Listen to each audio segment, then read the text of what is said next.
Yung mga nagiging hearing po ni Kerwin Espinosa ngayon, mga bossing, eh, alam niyo po, nahulaan na dati hindi nahulaan, basang-basa po ni dating Senador Antonio Trillanes, mga kababayan. Basang-basa po. Ano yung sinasabi ko, mga bossing? Eto po. Magbabago. Dito tayo, mga bossing. Ako po, nung napanood ko itong video na ito, nag-flashback po, bumalik. Ngayon lang sabi ko, talagang kailangan humingi ng patawad yung mga humusga dati, no? Kay dating Senador Trillanes na, wala yan! Sundalong kanin lang yan wala yan! Trililing yan Isa po sa nakita ko na humingi ng patawad, in person po. Si Kap Nino Barsaga, mga bossing. Kasi si Kap Nino, di ba, meron siyang in-live niya, ibinidyo niya, yung, ito po ba si Senator Trillanes? PI ka! Ginano ni Nino. Tapos, naramdaman ko, magsasalita si Senator Trillanes, kinokontrol niya pa din yung sarili niya. Salamat po, salamat. Ganun pa din. Pero syempre, nung bandang hindi na, paulit-ulit si Kap Nino ng pagmumura, medyo nakapagmura na din si Trillanes yata no? O yan. So ngayon, mga kababayan, eto po, sabihin mo ng ilang years ago na to. Basta minimum 7 years ago to. Ano? Nasabi na, nabasa na ni Senador Trillanes kung ano yung mga magiging hearing at mga sasabihin sa hearing ni Kerwin Espinosa ngayon, mga bossing. Yung tipo bang iba na po talaga. Kasi makakaluwag na Wala nang hawak sa leeg Ano? Wala nang mga taong nakabantay sa kanya. Tagal naman itong magsalita. Babasahin lang kung ano yung sinabi. 9 years ago, sabi ni Ball Connect. O game. Alam mo, Kerwin, ito lang sasabihin ko sa inyo lahat. Pag nagpalit ng administrasyon, magbabago rin yung statement nyo. Huwag nyo kasing iisipin na yung mga nakapwesto ngayon ay habang buhay nakaupo dyan. Ayan, sa umpisa pa lang po no? Nagbago nga po ang statement. Iba na ang posisyon. Wala nang may humahawak sa leeg kay Kerwin Espinosa. Iba na yung statement. Di ho ba? Masasabi na yung katotohanan. At ngayon po, lumalaban si Kerwin Espinosa, mga bossing, ng lumalaban po siya para sa kanyang tatay.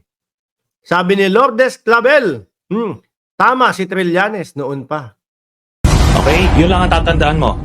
Okay, ngayon, sinabi dito na November 2015, kayo nagkita ni Mr. Dayan tsaka ni Senator De Lima sa Baguio.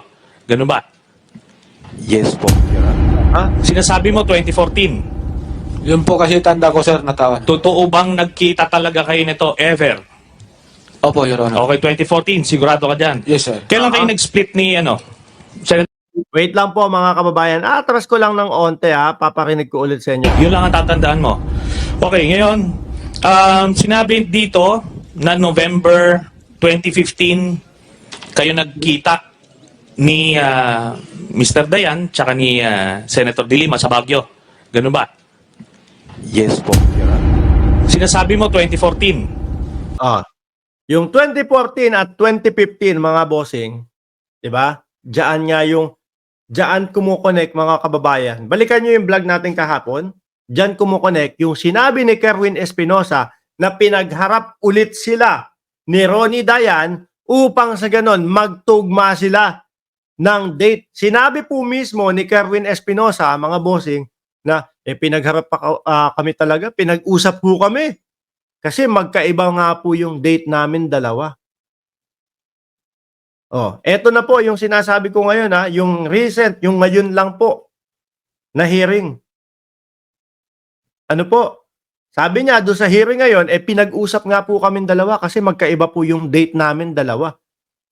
Kaya magulo daw po, kaya kailangan malinis. Pagharap namin, isa na lang ang date. Nag-usap.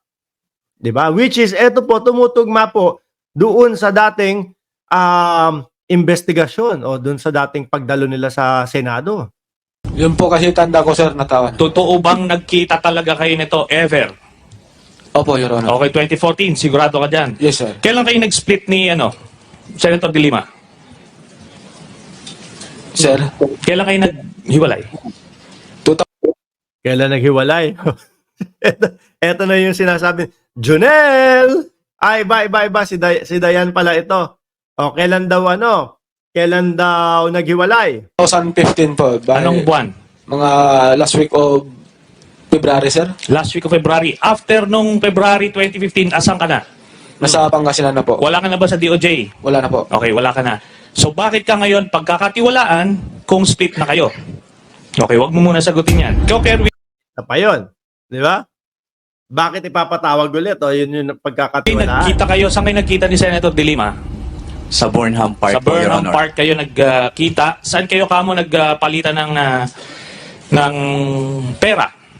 Sa parking lot po ng Burnham Park, Your Parking lot ng Burnham Park. Sa loob ng kotse, sa labas ng kotse, saan? Honor. Sa loob po ako ng kotse, tapos siya Ano yung din, kotse mo? GL Grandia. Van po, Your No, Honor. Grandia. So do you confirm that, Mr. Dayan? Ano po yan, sir? Na saan mo nakuha yung pera? Sa Baguio. Sa parking lot po, sir. Kahit Saan parking lot? sa malapit sa Burnham Park po, sir. So, ano doon? Doon sa gilid lang ng daan? Sabihin mo kung ano. Parang nagtabi na lang po yung sasakyan namin, sir. Ni Tapos Sir inabot Tuloy. lang sa yung pera. Yes, Your Honor. Parang yung mga kwento nila dati, parang yung mga sa pelikula yung nagtabi lang ng daan at nagtabi lang ng sasakyan tapos palitan na. Hindi ka na pumasok sa kotse. Hindi na po. Okay. So, ayusin yung script kasi talagang buhol-buhol. Ngayon, 2015, November. Bakit ka nagbigay ng pera kay Senator De Lima? Mr. Espinosa. Para po sa, Protection. protection at saka yung para sa pondo, para sa eleksyon po, Okay, Your Honor. pero primarily protection, di ba? Protection, di ba? 2015 daw, mga kababayan, nagbigay siya ng pera kay Senator Leila De Lima para protection. Protection, ha? Pakinggan niyo ho. Paano kaya magkakaproteksyon kung wala na yung tao doon sa posisyon? Po, Your Honor. Alam mo ba na resigned na siya noon? Noong panahon na yon as DOJ? Wala po akong alam. Hindi mo alam. Your Honor. Paano kayo magbibigay ng protection that time? No? Kung wala na sa posisyon yung tao, ano pang ipoprotekta sa inyo nun? Di ba? Okay. Paano ka poproteksyonan hindi na sekretary ng DOJ si Senator De Lima? Kung totoo yan, sinasabi mo, magkikita kayo sa isang lugar, mag-uusap man kayo, hindi ka magpapapicture sa isang drug lord. Oo, totoo. Di ba? O wala na. Alis na tayo dito. Kapag kabigay at pag-abot ng pera o kung ano man yung mga epektos, alisan na, pulasan na. Huwag tayo magpa-picture, ha? Baka mamaya magkabukuhan. Di ba? Sinong gagawa nun? Pa-picture tayo. Bakit? Drug lord ka pa-picture tayo. Mga bossing, welcome po natin si Munting Tinig TV. Pakisuportahan din po ang kanyang channel. Isa din po na vlogger na sumusuporta po sa ating Pangulo at sa gobyerno ng Pilipinas, mga bossing. Kagaya ko po, no? Isa pong vlogger na sumusuporta sa Pangulo at sa gobyerno ng Pilipinas. O, tuloy! Ha? Common sense. Alam mo, problema dito sa script na ginawa nyo, kulang Alam mo, itong mga, dito sa affidavit mo, maliwanag na mili ka kung sino ilalaglag mo Sino yung poproteksyonan mo, sino yung ilalaglag mo. Alam mo doon sa affidavit mo, si Senator De Lima lang yung idinawit mo. Kasi madali siyang ilaglag. Proteksyon, sabi mo, kaya ka nagbibigay. Pero yung mga politiko dun sa lugar mo, wala kang binigay. Lumalabas yung... Tumalun pa. Ano? Tumalun pa. Dapat uunahin mo. Yung dito na lang. Porsyento 1. Unahin mo yung porsyento 1 kasi yung isang natin, kunyari na lang, bukis ng karera. Naku, sa Tondo, madami dyan. Mga bossing, bukis ng karera, di ba? Sino mga taga-Tondo dito? Bukis ng karera. Unahin mo dito sa porsyento 1. Bakit dyan? Kasi sakop ng porsyento 1 itong lugar na kinatatayuan ng bukis ng karera natin. Oh. Iyaan muna bago ka umabot doon sa DOJ. Grabe ha. O game. Credibility mo, credibility ni Chief Inspector Espinido, tsaka credibility ni Mr. Dayan. Ako naiintindihan ko yung lugar mo, alanganin niya, kaya kailangan mong i-please yung mga humahawak sa'yo. Pero O yun o, diyan pa lang ho mga bossing. 9 years ago, sabi nga po ni Ball Connect, no? Alam na ni Senator Trillanes na etong mga ito, may nakasakal sa leeg. Pagka nagkamali ka, no, di ba? Pagka nagkamali ka ng sabi, pisat yung leeg mo. Di ba? Ngayon, wala nang nakasakal sa leeg, tapos nategi pa yung kanyang ama, it's time na sabihin yung katotohanan. it will not save you. It will not save you, Kerwin. Sinasabi ko sa iyo, pagka nagpalit yung administrasyon at sasabihin sa'yo, sige nga, sabihin mo yung totoong kwento, sasabihin mo yan. Di ba, Kerwin? Sinabi ko lang po yung totoo, Your Honor. Oo, Kasi kaso- nandito na po ako, Oo. yung buhay ko. Oh, yun na nga. Naintindihan ko, yung tatay mo pinatay. Kaya kailangan makikisama ka, di ba? Pero pinipili mo kung sino yung ilalaglag mo eh.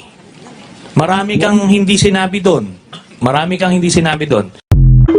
Dolor Garcia, salamat po sa inyong pagbisita dito sa ating munting channel. Oh.